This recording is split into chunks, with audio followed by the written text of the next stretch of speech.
Fala aí, pessoal, sejam muito bem-vindos a mais um vídeo da Economia Sem Enrolação. Esse é um vídeo extra, muita gente preocupada com essa situação entre China e Taiwan. Na verdade, a turma não está nem entendendo o que está acontecendo. China é de Taiwan, Taiwan é da China, China é de quem? É da Inglaterra, é dos Estados Unidos, é do Japão, ninguém está entendendo nada. Então, em 10 minutinhos, eu vou explicar para vocês de quem é Taiwan, de quem é a China, por que isso está acontecendo, se pode virar uma guerra. No final, vou até falar como proteger o seu dinheiro se a confusão acontecer. Então, o vídeo está completíssimo, bem rápido, é um vídeo extra, mas antes de tudo isso, me diga aqui nos comentários.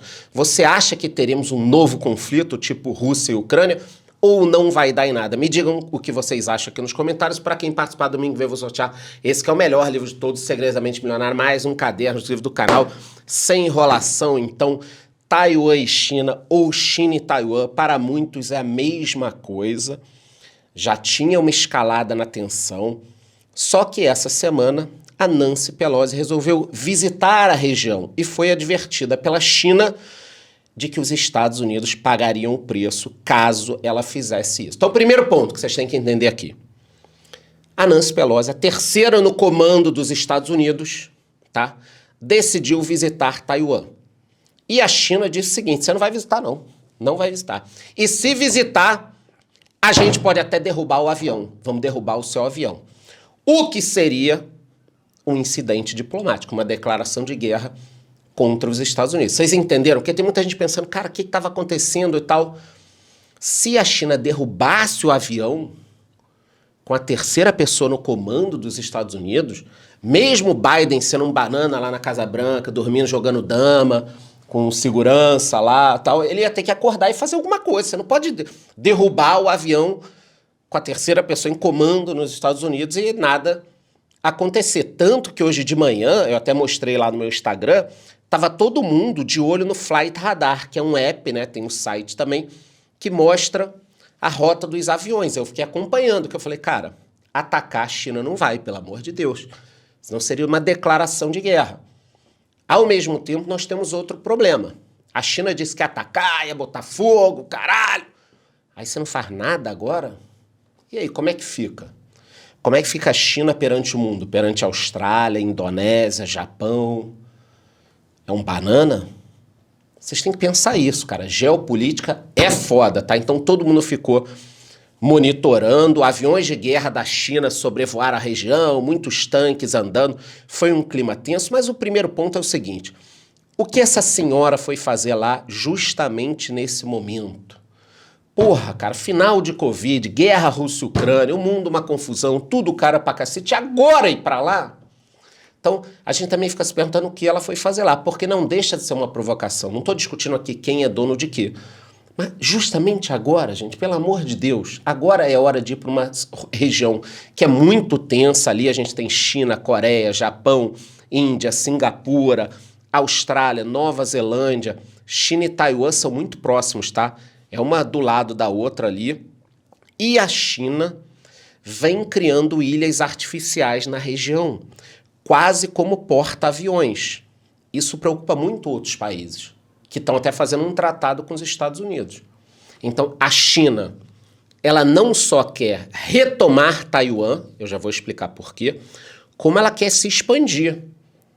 Eles pensam em séculos, não é que nem aqui no Brasil, entra um presidente, o cara pensa ali, pô, vou resolver minha vida aqui em 4 anos, me reeleger, ó, e tchau, garantir um triplex, um sítio, beleza. Não é assim, o chinês está pensando, cara, eu vou fazer algo que daqui a 500 anos vão lembrar que fui eu que fiz. Tá? Então, esse é o primeiro ponto. O que ela foi fazer lá? China prometeu uma retaliação e não fez porra nenhuma. Então, até agora, essa é a situação que a gente tem.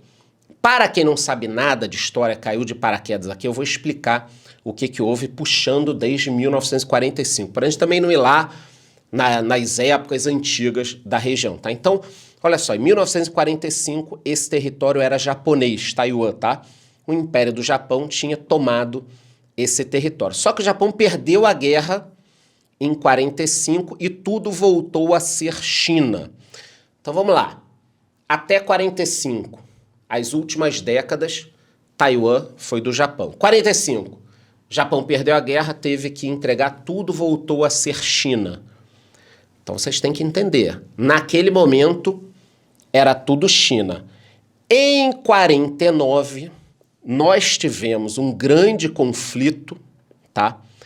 Entre os comunistas e os nacionalistas. Comunistas liderados por Mao Tse-tung, que todo mundo conhece, um dos maiores assassinos da humanidade, e Chiang Kai-shek, que liderava os nacionalistas. Então, de um lado você tinha o Mao, do outro o Chiang Kai-shek. Os comunistas venceram na China e os nacionalistas fugiram para Taiwan. Porra, é facílimo entender. Vamos lá. Tudo era China. Entraram numa guerra civil. Os comunistas ganharam, ficaram na China, os nacionalistas fugiram para Taiwan. Tá? Mais de 1 milhão de pessoas. E aí o mapa ficou assim. Então, em 49, China era China com Mao e Taiwan com o Chiang Kai-shek, com os nacionalistas. Essa foi a divisão. Aí, aquele momento era Guerra Fria, confusão, tudo que a gente já conhece, muitos países apoiando Taiwan, outros países apoiando a China, até que na década de 70, os Estados Unidos acabaram se aproximando da China. Teve a famosa visita do Nixon para lá, deu muita confusão, mas eles começaram a reatar. Vários países foram abandonando Taiwan, que mantém laços diplomáticos com poucos aliados. São bons aliados, a própria Alemanha prometeu proteger, mas são poucos aliados. E em 2005, a China fez uma lei anti-secessão, teve até muito protesto na época, essa é uma matéria da época, alegando o seguinte: aquilo ali é um território que está querendo se separar, é nosso. Então, em 2005 foi declarado, a China quer de volta um pedaço, é como se o Rio de Janeiro, São Paulo, Minas, alguém se separasse e daqui a pouco o Brasil falasse, não, pode voltar, isso aqui é Brasil, porra. Então, para a China, Taiwan é China, é uma ilha chinesa. Acabei de mostrar para vocês. Dividiu em 49, mas para eles foi uma rebelião dos nacionalistas, agora tem que voltar. Só que os caras têm vida própria. Então, como é que depois de viver décadas de liberdade, você vai para um regime ditatorial, onde você não pode ter sua rede social livre, nada disso? Então, para pensar no lado de Taiwan. É muito complicado. Aí tem toda essa questão das manifestações contra essa lei anti-secessão, que é uma lei dura que dá o direito da China retomar. Por que a China quer Taiwan? Porra, gente, Taiwan é um tigre asiático, pode fortalecer a China em termos tecnológicos. Tem a questão moral também da China, né, de ter perdido o território e agora querer esse território de volta. Tem um poder bélico forte, com armas americanas, inclusive, que foi comprando dos Estados Unidos ao longo dos últimos anos. É importante no comércio global e uma grande produtora de semicondutores. E aí vocês devem estar pensando, pô, será que é algo parecido com Rússia e Ucrânia? Olha, os ucranianos não são russos, tá? Então, a bem da verdade, a Rússia está tomando um território, que tem até alguns russos, mas a Rússia está tomando um outro país, um país que era livre, tá? Para a China, ela não está tomando um país. Ali é China, porra! Isso é de extrema importância que vocês entendam. A China não vai invadir Taiwan. A China vai retomar um pedaço da China. E por que eu acho que não tem a ver? Por causa disso. Porque, no caso, a Rússia invadiu um outro país, a China vai invadir um país que é a China. Agora, o que é muito parecido? O início do conflito, eles se utilizaram de coisas externas, né? Então, no caso da Ucrânia e Rússia, a Rússia disse, olha, eu só invadi porque ela ia entrar na OTAN. Agora a China pode falar, eu só invadi, caso ela invada, porque a Nancy Pelosi veio aqui e a gente achou que era uma invasão externa. Então, esses países sabem usar tudo muito bem. A China diz que Taiwan não é a Ucrânia, exatamente o que eu falei para vocês, que é um território dela, tá? Então, para a China, Taiwan é China. Taiwan é muito tecnológico, é líder nessa questão de produção de chips, de semicondutores, vem aumentando a sua capacidade militar, comprando muito equipamento dos Estados Unidos, mas mesmo assim a China tem um poderio muito maior do que Taiwan, já começou a barrar alguns produtos, eles que têm um comércio muito interessante, Então, quando me perguntam, cara, você acha que vai ter guerra? O que poderia impedir essa guerra? Olha, o que pode impedir a guerra é que os dois países têm um trânsito de pessoas e de produtos.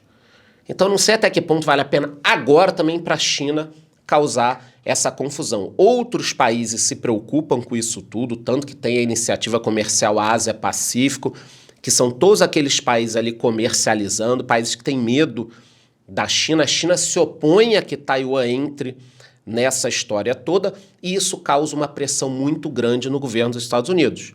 Porque em pouco tempo de mandato, nós já tivemos a guerra Rússia-Ucrânia, e agora talvez essa questão China-Taiwan que vem desde lá de trás. Então, olha o tumulto. Mas eu tenho certeza que vocês entenderam. Então, 45, voltou para a China. 49, revolução, nacionalistas fogem para Taiwan. Depois, Taiwan virou um território independente. Agora, para Taiwan, eles querem a liberdade. Então, vamos pensar aqui, numa boa. Eu sei que a minha audiência é bacana, a galera é do bem, né? Eu entendo que Taiwan seja da China, é um território chinês.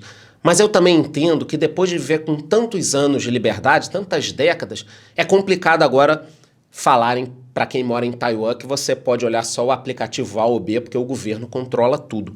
É uma situação muito difícil. Agora, a nossa situação. A gente está aqui de boa, né, olhando lá todo esse tumulto. Como é que a gente pode proteger os nossos investimentos? Bom, aqui tem a renda fixa, vai subir Selic, a inflação está começando a ficar controlada, então nós temos ótimos investimentos na renda fixa para quem tem muito medo. Quem está pensando em renda variável nesse momento, cara, bundinha na parede. Tem que ser setor perene, banco, seguradora, energia, os melhores fundos imobiliários, não inventa a roda, boas ações pagadoras de dividendos, esse é o que pode salvar aí a tua carteira. Investimentos no exterior, principalmente nos Estados Unidos, que pode ser o pivô dessa confusão. Só ações ETFs muito bons, foco em dividendos, Dividend Kings e Dividend Aristocrat são empresas mais seguras. E para quem quer se aventurar nas criptomoedas, Bitcoin, Ethereum, um pouquinho de XRP, só papai com mamãe, galera. Caso estoure alguma coisa, só papai com mamãe.